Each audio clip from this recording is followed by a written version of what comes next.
Nongeye kubifuriza ibihe byiza abakunzi ba Dr Shangazi, ndabakunda kuko ndabakunda Imana ikandusha,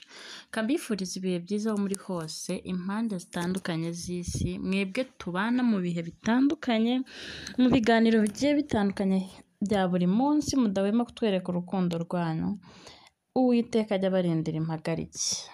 So none tugiye kuganira ku bintu bikeya ariko by'ingirakamaro. Hanze aha ngaha ku mihanda ugenda wumva abantu bakomeza kuvuga ngo nta masugi akibaho, ariko mu by'ukuri amasugi arahari, ahubwo tugiye kumenya ubwirwa n'iki umuntu uko ari isugi, ni gute warongora isugi. Ibyo bintu byose nta handi hantu wabisanga uretse hano kuri Dr Shangazi, niwe muntu ubasha kugusobanurira ukuri kwa nyako n'ukuntu ibintu bijyana kandi ukabijyana gake byoroheje. Urabyoroshya bikikora, ukamenya ukuntu warongora isugi n'ukuntu isugi yabasha kukwiyumvamo ikakwirekurira. Ese koko ubundi isugi ziracyabaho? Niba zikibaho muze tubane nazo, tuganire ukuntu twabasha kubona batubera abamama b'ahazaza. Abakunzi rero ba Dr Shangazi murabizi, niba hari abakobwa bakiri amasugi, namwe basore mubuziranye n'aba bakobwa b'amasugi, mutere udutebe tuganira. Ubundi iyo uri kumwe n'umukobwa ukiri isugi, bigusaba guhendahenda gake. Gake gake mukabanza mu minsi ya mbere mukamenyana, mugatemberana, mukiyumvanamo, cyane cyane ukajya ukoresha inshuro nyinshi kuba wamuhobera. Guhoberana ubundi murabizi, nabyo nzabibakoreraho ikiganiro mu minsi iri imbere. Ubundi iyo uhobeye umuntu agenda kwiyumvamo uko muhoberana kenshi, mugasomana, mugatindana, muganira, mutemberana, cyane cyane noneho ikirenzeho ukaba proud ukamwerekana mu bantu, mukagendana mu nshuti zawe, aho uri ukamuganira nawe akakuganira, bigenda bikuza urukundo rw'wa mukobwa w'isugi, akabasha kukwiyumvamo, akumva ko ari wowe wenyine mukeneranye. Ikiruta byose rero iyo muri kumwe kenshi muri kumwe mukaba mwambaye nk'imyenda isa, cyangwa se mukagendana umwe yambaye umwenda wundi, uwo mukobwa nta kintu kimuryohera nko kumva yambaye umwenda w'umuntu akunda, kandi uwo muntu ubona ko nta n'ikibazo abifiteho, ari proud yuko yambaye umwenda we. Mu gihe rero ibyo byose byamaze kugerwaho, mukeneye kubaka urugo, mukajya mu mwanya wo gutera akabariro, uyu mukobwa biragora cyane pe, kuko ntabwo wamufata ngo muhite muryamana nk'umuntu usanzwe ubikora. Uramutse ugereza gutyo ugahita wihuta ugahita uyishyiramo direct, umva arakwanga n'ahazaza n'aho mwahurira akakwanga ku buryo wowe ubwawe wicuza iminsi yose wamutayeho. Ubuzima rero bw'uyu mukobwa mu gitanda nibwo tugiye kuganiraho. Ubundi iyo ugiye gutera akabariro cyangwa iyo mugiye gukora imibonano mpuzabitsina, hari amavuta yabugenewe ubanza ukamusigaho cyangwa se ukamukariza akoroha, ukajya ufata imboro yawe gake gake ukayikoza kuri rugongo ye. Umunsi wa mbere ntumwereke ko ukeneye kumva ko uri buhite ushyiramo imbere, umukarise ibyo ukoza kuri rugongo horohe, ushyiremo akantu gato gato ko ku mutwe, ka kandi nyine gatoya kano basiramura, aba ari gushyiraho gakeya.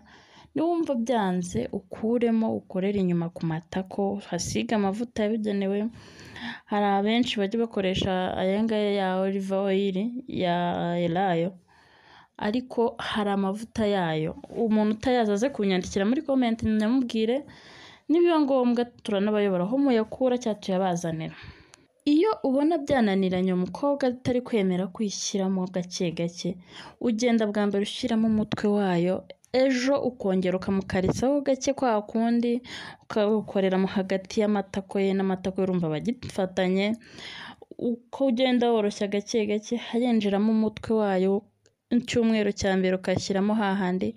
aho bagarukiza basiramura nyine ku mutwe wayo. Urabibona, muranyumva cyane abagabo, uko umuntu aba yarasiramu akaba ari gushyiramo, ejo hazaza ukongera ugasigaho gake gake ukamukarisa neza.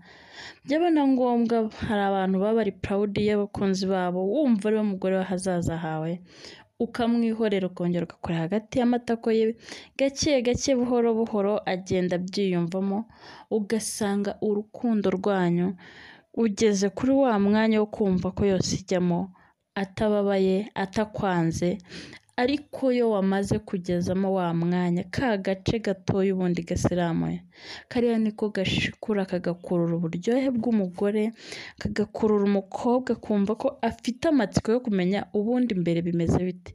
ubundi ashyizemo imbere byamera bite ariko wowe nk'umugabo umukunda we ukeneye kumukunda jya ugerageza uyimwime ahubwo uyimuhe gake gake kubera ko ukeneye urukundo rwe rw'ejo hazaza ukeneye uburyohe bwe wenyine uwo mukobwa ntabwo ajya afata undi mugabo ku ruhande uwo mukobwa ubuzima bwe bwose uwo mugabo wamusujuye gake gake kuko nimugenda muganira uwo mukobwa ikiganiro cye ari mu bandi nta wundi muntu aganira ahora yibuka runaka yantangiye gutya niwe muntu wansujuye uwo muntu ntiyakibagirana mu buzima bwa wa mukobwa uko bisa kose ariko yuje ukavuga ngo aroroshye n'ubundi aroroshye murabizi amavuta abakobwa turya n'isukari bituma imibiri yacu yoroha rero kumva ngo urakora ku mukobwa wumva arakomeye ntabwo ibyo bintu bigikunze kubaho muri iyi generasiyo ibintu byamaze guhinduka umukoraho nyine nawe ukumva aroroshye kuko na cyane ko mwateguranye umuntu bari kumwe uri kumukoraho aramwishimiye aramwizeye banza utsindire icyizere cye ntuzane bya bindi by'ifemba ngo uhite ushyiramo yose uyishyizemo yose uyu mukobwa no kukuruma yakuruma cyangwa ugasanga mwembi murakomerekanije wowe rero utwumvishe bwa mbere akaba aribwo bwa mbere ugeze ahakora kuri subscribe ubundi ukore ku nzogera ujye wumva ibiganiro byacu buri uko dushyizeho link uhite uyibona bagusugestinze ko Dr Shangazi amaze kurekura ikiganiro kigomba kukubakira ubuzima bwawe urugo rwiza turuhabwa n'Imana ariko mwibuke ko kuramba kwarwo ari twebwe tubigiramo uruhare iyo umugore wawe wamuhaye ibyo akwiye ukabimuha neza wamuteguye ukamufasha kugira imbere neza yamaze koroha yakwiteguye urumva nawe amatsiko yose abashize ariko iyo wacemo icyumweru kimwe umaze kumusujura ushyiramo gake gake uzirinde ubundi kugira kwishyiramo kwa kundi bitangiye kugeramo hagati utarayigezamo yose ariko nko mu minsi nk'itatu yikurikiranye umwirinde ubundi wirinde ariko nanone muri ya minsi atarafunguka neza ni byiza ko niba atari mu minsi yo gusama mutarakenera kubyarana ngo mutere inda atarabyitegura ni byiza ko iminsi uri gukorera inyuma arimo atari yo gusama wamurangirizamo kuko izo nanga nazo zigira icyo zikora zigira uko zigufasha imbere hakajya horoha za nanga iyo zigarutse murabizi ko hari izigenda hari n'izigaruka iyo barimo zigaruka zisa nazo nk'izifunguramo amayira gake gake kuko hari imitsi nazo zifasha mu koroshya ikaza imbere wajya ujya kubikora nawe ugasanga mo imbere nawe aroroshye n'inyuma aroroshye kubera ko wamuteguye neza uyu mukobwa wamaze koroha rero nta kindi kiba gisigaye uretse wo kujya kwisabira cyane mu gitondo cya kare umukobwa ukiva mu gusujurwa ukimara kuyumva uko ibiryoshye aba yishaka buri kanya icyo ukora rero kugira ngo urukundo rwe urutsindire burundu ugumana nawe ariko buri uko gushatse ntumwihe kubera ko uko ukomeje kumwiha kenshi agenda arushaho gutanuka sinzi nk'ukuntu bivuga mu kinyarwanda ariko araguka agenda yaguka ugasanga ejo cyangwa ejo bundi yagiye kubyara ntabwo bimubera byiza abenshi bazi ngo umukobwa babaga cyangwa se wabazweho agiye kubyara ni uko aba yaragutse mu gitsina oya kubyara neza no kuba warongerewe cyangwa se wabazwe biratandukanye murabizi neza ko hari umuntu ukora sex rimwe hagiyemo ka kantu k'agatwe navugaga k'imboro gato gusa agahita atwara inda kandi uwo mukobwa arabyara kandi arijya abyara neza mu biganiro bizaza nabyo tuzajya tubibakoreraho uko agenda akabyara neza kubagwa biterwa n'impamvu nyinshi zitandukanye n'igihe umuntu aribyo yihitiramo kugira ngo akomezanye umubiri we utagutse wumva umukobwa wabyayeho neza n'utabyaye neza ntabwo uko bisa kose sex zaba ari zimwe ibitsina byabo ntabwo biba bingana